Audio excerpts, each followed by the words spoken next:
প্ৰশ্নটো হৈছে মোৱামৰীয়া বিদ্ৰোহৰ ফলাফল আলোচনা কৰা। আমি এনচাৰটো এনেকৈ লিখিম।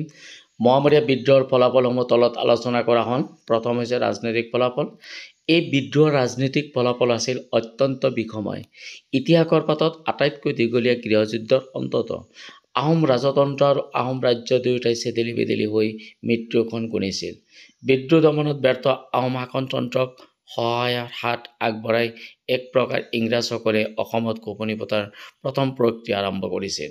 নেক্সট আৰ্থ-সামাজিক ফলাফল। মোৱামৰীয়া বিদ্ৰোহে অসমৰ আৰ্থিক আৰু সামাজিক ক্ষেত্ৰখনক বাৰুকৈয়ে ক্ষতিগ্ৰস্ত কৰিছিল।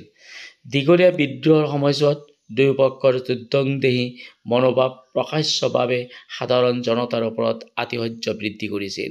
দুয়োপক্ষৰ চূড়ান্ত আতিশয্যৰ ফলস্বৰূপে বহুতো লোক ঠাই এৰি হাবি বননি পৰ্বত পাহাৰলৈ পলাই যাবলগীয়া হৈছিল। মোৱামৰীয়া বিদ্ৰোহৰ অন্য এক কাৰণ আছিল ব্ৰাহ্মণ্যবাদ আৰু বৈষ্ণৱ পন্থাৰ বিভেদ। বিদ্ৰোহে এই বিভেদমূলক আচৰণ হ্ৰাস কৰাতকৈ বিদ্ৰোহে কৰিছিল, যাৰ ফলত সামাজিক বিচ্ছিন্নতা অধিক বৃদ্ধি হৈছিল।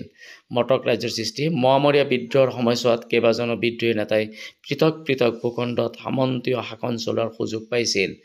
তাৰ ভিতৰত কাগিনী, ৰাঘৱ নেওগ, সৰ্বানন্দ আদি নেতাসকলৰ নাম ল'ব পাৰি। কিন্তু পূৰ্ণানন্দ বুঢ়াগোহাঁই বিষয়টো গভীৰভাৱে গ্ৰহণ কৰি যথাসম্ভৱ সোনকালে মোৱামৰীয়া বিদ্ৰোহৰ অন্ত পেলাবলৈ বিচাৰিছিল।